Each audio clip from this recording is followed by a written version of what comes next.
Hey everybody, this is Dr. Dennis Buckley with the Doctor Driven Referral System and the ultimate massage marketing and management program. And this is our interview series that we do, and we bring the best of the business world and massage world to you, the massage therapist, so that you can be a better massage therapist and be more successful. Today, I'm very honored to have as our guest, Miss Lori Koop. Is it Lori Koop Coaching?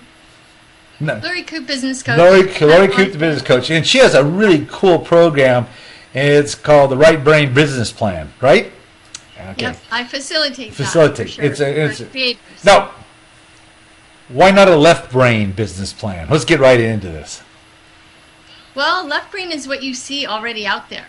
It has to do with the numbers and the crunching, and it's probably the #1 reason why right brainers, creative types, holistic types are not really preparing themselves with a business plan because it's, one, too boring and maybe even feels too overwhelming. So the right brain is an approach that's much more aligned with their true self and more visually inclined, more creatively and visually based. Well, so you're working with entrepreneurs who are different anyway.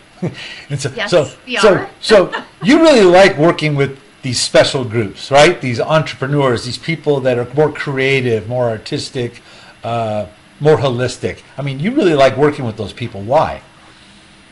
Well, I think honestly that they've come with a mission in mind, and I think that I feel really empowered and really motivated to help them bring that gift or that vision or that mission to the world. And I mean, 9 times out of 10, it's one of those helpful things for all of us. And if they don't do it, I feel like we've missed out as a society. That's right. I agree with you 100%. So what are some of the problems, what are some of the challenges that entrepreneurs are facing? I mean, not only in the massage industry, but in all industries. And you know, what's limiting their being successful from your perspective? Well, I jotted down some ideas because as I see clients, there seems to be kind of a repeat of their concerns. Well, I see #1 is an issue of time management. They will profess that, and also I will see them, let's say, not achieving their goals or not really having a clear focus. Thus, the Right Brain Business Plan, because of the fact that I did see this kind of random approach to business, I definitely saw a need in creating some kind of structure, some kind of plan that would allow them to really take methodical steps forward every day. So definitely managing time is a challenge for all of us, like personal life and professional life. But definitely when you don't have a boss anymore and you're running the show, it can get really kind of undisciplined or unstructured. And so I think time management is definitely a key to success as an entrepreneur. It sounds like when they don't manage that part of it or focus it, you know, everything turns into a crisis. Yes, it's putting out fires. So how would you, for example, how would you address that with someone you're working with who says, you know, the time gets away from me, I can't get stuff done, I just having problems, keeping up with everything. What would you suggest as a starting point? I'm sure every person is different, but what are some common tips that you may be able to provide that would help them?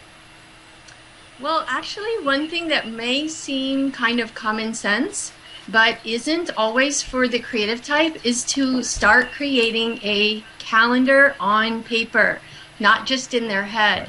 And so you've got kind of your scheduled appointments, and then maybe you have a segment of each day, or Monday, Wednesday, Friday segmented for marketing, or maybe you do administrative things for another segment of time. So for me, time management is best if you can kind of block out times during the week that you do specific things. Even perhaps like you book clients in the afternoons because you're best in the afternoons, and the mornings are maybe your marketing / administrative type of time usage.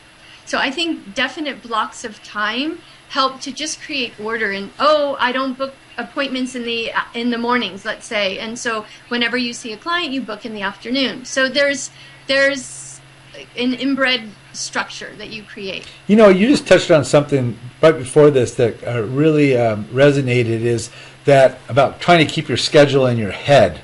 That clogs up the creative process, doesn't it? And because creative people, your brain is really designed to create, to put things together, to grow, whatever. It's not a very good place to store information as trying to remember a schedule. That's why having a schedule, something written down and have it controlled, allows you to really manage your energy more efficiently.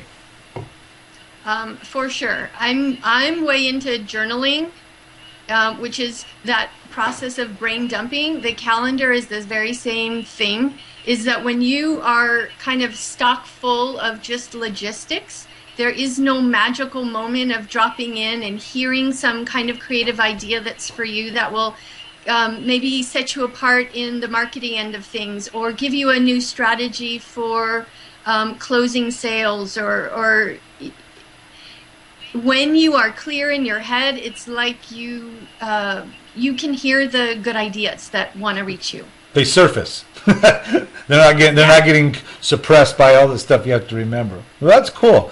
Okay, so what else does an entrepreneur go through that besides time management? What other areas are affected? I would say fear. Is a huge one. Fear is a huge block. One, in just stepping into business, but like all facets of business kind of require that stepping through the fear and not avoiding it.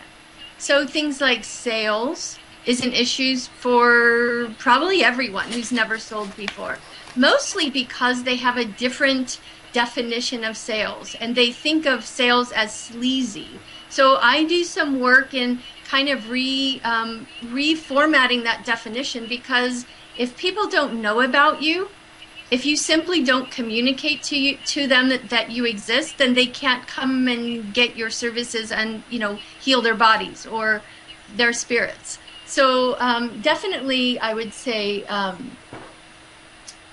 that fear is like that block. What else do people fear? They fear failure, financial failure. That's probably number one. And so they can get on this hamster wheel of staying active, but believing they're actually making progress when they're just being busy. And again, that's kind of where the business plan comes in, because that is kind of like the track, right, or the journey that one wants to travel to get to the destination. Yeah, don't mistake activity for accomplishment sometimes. For sure. Yeah. What about just the fear of failure? I mean, you go into business, you start a business, you do whatever, and there's always like, well, what if it doesn't work out? Now what am I going to do? Oh, I just wrote a piece on Plan A and Plan B, because some people, as they enter into this risk of Plan A, of starting their own business, they think, oh gosh, if it doesn't work, I'm going to do Plan B. And I'm like, no, do not plan for Plan B, because it's like you put only a baby toe in the water and you're not fully committed. And I'm way into kind of like, as I step into it, there's a universal energy that's there to support me. And when it's not clear what it is I'm trying to accomplish, then kind of I don't get the help that I need even that way. So even like the ideas that I'm saying that are coming to you or to the entrepreneur as the mind is clear, it's just you get blocked. You're blocked. Well, the great acronym, false expectations appearing real. Isn't it true that most of the stuff that we fear never comes true, and the stuff that may actually come true is not quite as bad as we thought it is?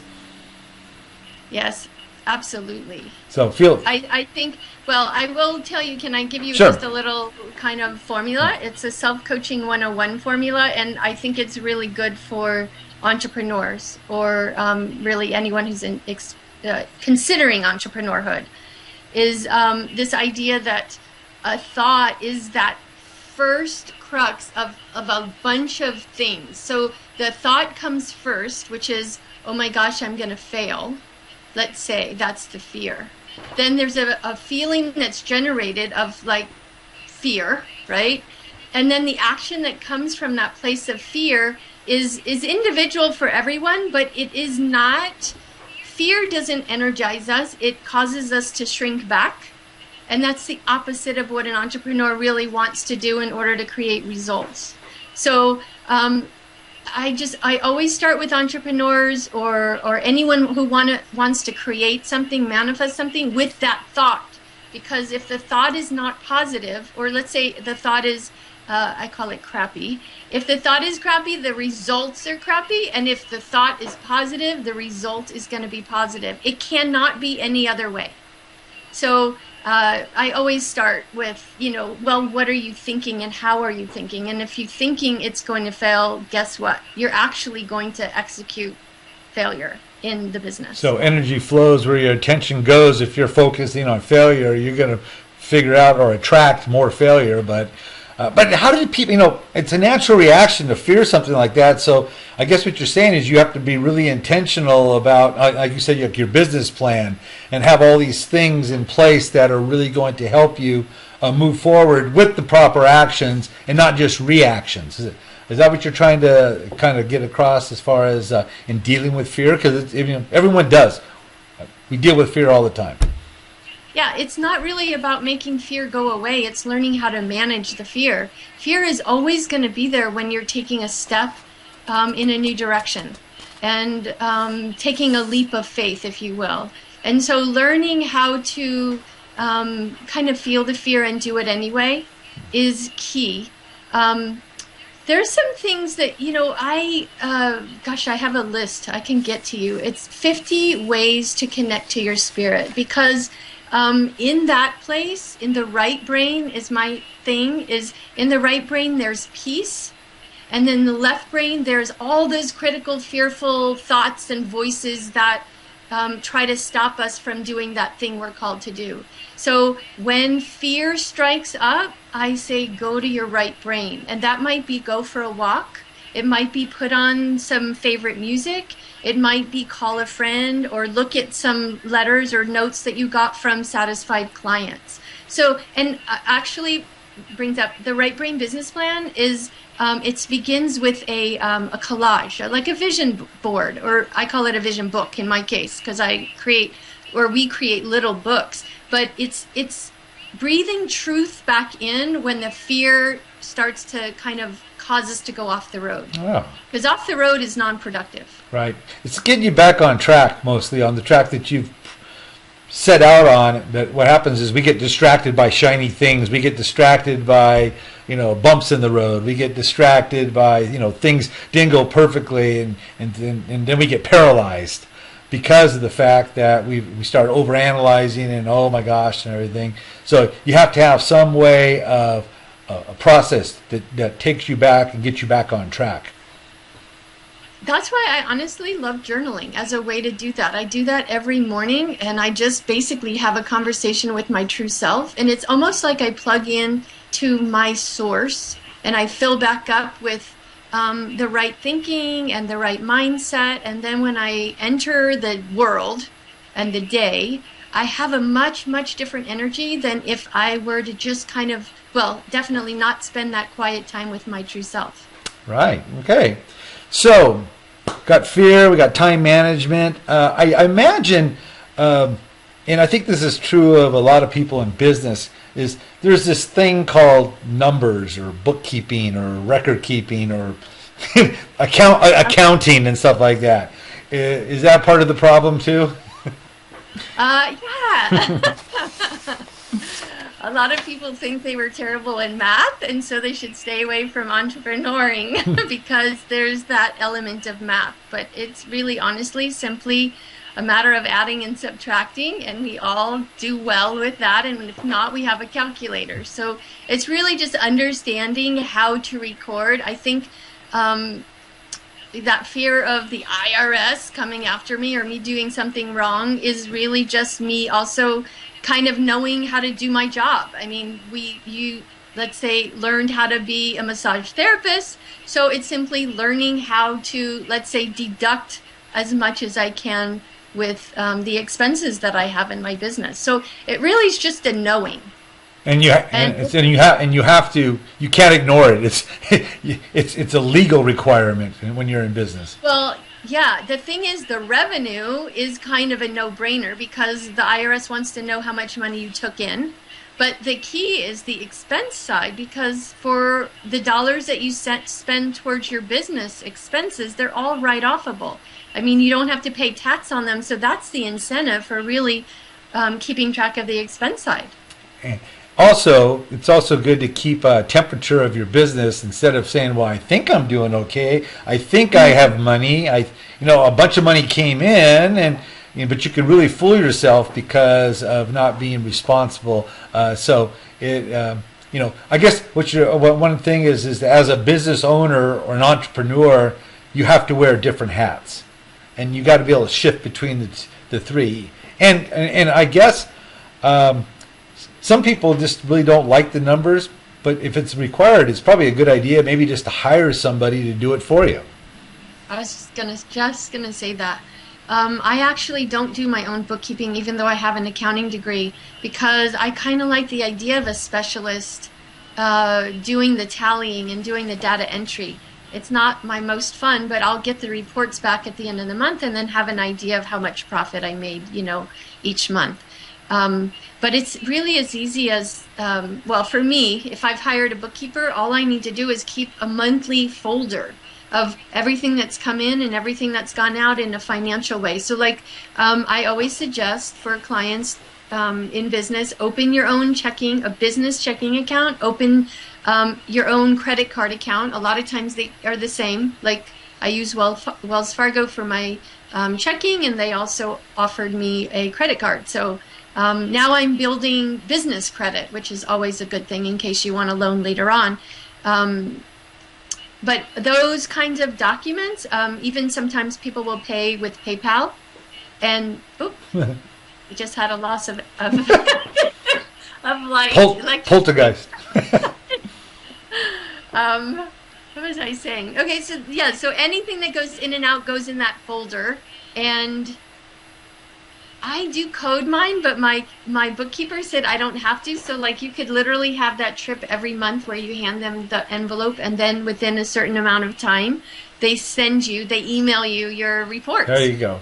Take care. Hey, I should have done this at the beginning, but a little bit about your background. You have a background that kind of addresses both of these. I think you have a degree in fine arts or. Yeah, in fine arts? Fine arts. Okay, and then you also have a degree in accounting, right? So that is about as right and left brain as you can get. No kidding. I have the gamut. I manage and help people all over the place. So yes, I would say that left brain is that structure. Well, okay, let's start with the right brain. I think everything should start with the right brain because that's the inventive, imaginating. That's the visionary part of us. That's kind of I think when we connect into our true self, we get the idea, oh my gosh, I want to be an entrepreneur. And then the left brain is the structure of, well, gosh, how do I do that? So it's kind of more step by step.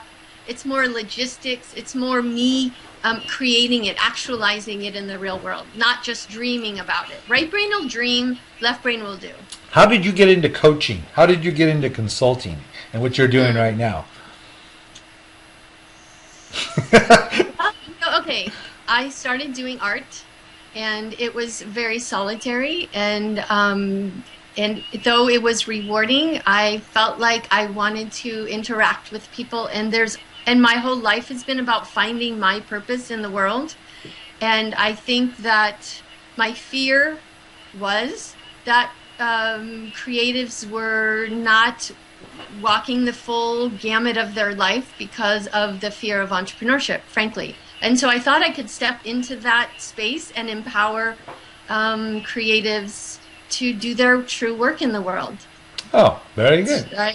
Yeah. And that's what you've been doing, and I know you do it quite well because you facilitate classes, you have private clients, and also you see it when you're talking about this. Your energy comes out, and you're very excited about helping people be successful. And I can relate to that because of the fact that I help people achieve success in different ways also. So that's really cool.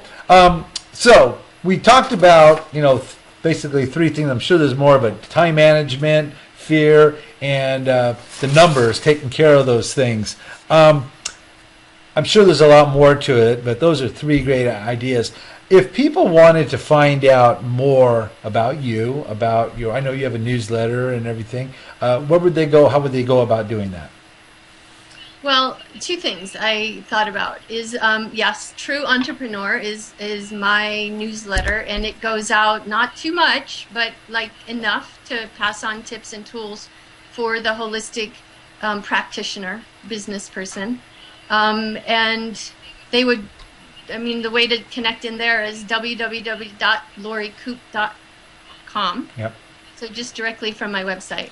And then number two, I was thinking, I give a complimentary session, and if you go to my website, you can see that. But I actually thought, be more clear in that complimentary session. The kinds of things I would work on with a client in like one session is perhaps like that target goal, really getting into specific number of how many appointments do I need per week or per day at this price in order to reach my goals.